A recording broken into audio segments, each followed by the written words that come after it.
നമസ്കാരം. ബിഗ് ബോസിൽ മത്സരാർത്ഥി എത്തിയതിനു ശേഷമായിരുന്നു സീരിയൽ നടി വീണ നായരെ കുറിച്ചുള്ള കൂടുതൽ കാര്യങ്ങൾ പുറം ലോകം അറിയുന്നത്. വീണ തനിക്ക് നേരിടേണ്ടി വന്ന ദുരിത ജീവിതത്തെക്കുറിച്ച് പറഞ്ഞത് ഇന്നും ആരാധകരുടെ മനസ്സിലുണ്ടാവും.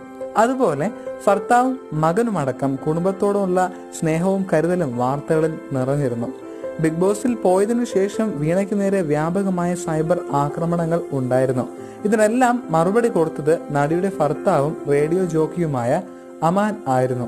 മത്സരത്തിൽ നിന്ന് പുറത്തു വന്നതിനു ശേഷം വീണയും മറുപടിയുമായി എത്തിയിരുന്നു. ഒപ്പം സോഷ്യൽ മീഡിയയിൽ കൂടുതൽ സജീവമാവുകയും ചെയ്തു. നേരത്തെ ഫേസ്ബുക്കിൽ മാത്രമായിരുന്നെങ്കിൽ മറ്റ് മത്സരാർത്ഥികളെ പോലെ ഇൻസ്റ്റഗ്രാമിൽ സജീവമാവുകയാണ് വീണ നായർ. കഴിഞ്ഞ ദിവസങ്ങളിൽ ആരാധകരുടെ ഒരുപാട് ചോദ്യങ്ങൾക്ക് വീണ മറുപടി കൊടുത്തിരുന്നു. ഇതിനിടെ കിടിലൻ ഡാൻസ് പെർഫോമൻസുമായിട്ടും നടി എത്തിയിരുന്നു. ഭർത്താവ് പാടിക്കൊടുത്ത ഗാനരംഗത്തിനായിരുന്നു വീണ ചുവടുകൾ വെച്ചത്. ഇപ്പോഴിതാ സുഹൃത്തിന്റെ വീടിന്റെ ബാൽക്കണിയിൽ നിന്നും നൃത്തം ചെയ്യുന്ന വീഡിയോ പോസ്റ്റ് ചെയ്തിരിക്കുകയാണ് വീണ. തനിക്ക് കേരളത്തിൽ ഏറ്റവും പ്രിയപ്പെട്ട ഇടം ഇതാണെന്ന് പറഞ്ഞ് അങ്ങനെയായിരുന്നു പുതിയ വീഡിയോയുമായിട്ട് നടി എത്തിയത്. ഇതിന് താഴെ രസകരമായ കമന്റുകളുമായി ആരാധകരും എത്തിയിരുന്നു.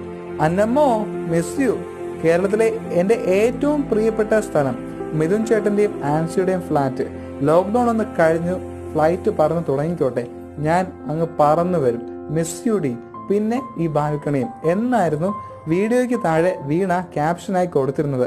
ലോക്ക്ഡൌണിന് മുൻപെടുത്ത വീഡിയോ ആണിതെന്ന് കാര്യം കൂടി നടി സൂചിപ്പിച്ചിരിക്കുകയാണ്. ബിഗ് ബോസിൽ നിന്നും വീണ പുറത്തിറങ്ങിയ ദിവസങ്ങൾക്കുള്ളിൽ തന്നെ രാജ്യത്ത് ലോക്ക്ഡൌൺ പ്രഖ്യാപിച്ചിരുന്നു. അതിനാൽ കേരളത്തിലേക്ക് വരാനും കഴിഞ്ഞില്ല. മറ്റ് ബിഗ് ബോസ് താരങ്ങൾ ഒത്തുകൂടി ചേരലുകൾ നടത്തുന്നതിൽ ഏറെ നിരാശയും സങ്കടവും തനിക്കുണ്ടെന്ന് അടുത്തിടെ വീണ പറഞ്ഞിരുന്നു. നിങ്ങൾക്ക് ഈ വീഡിയോ ഇഷ്ടമായെങ്കിൽ ലൈക്ക് ചെയ്യുക, ഷെയർ ചെയ്യുക, കമന്റ് ചെയ്യുക, സബ്സ്ക്രൈബ് ചെയ്യുക. Bye bye.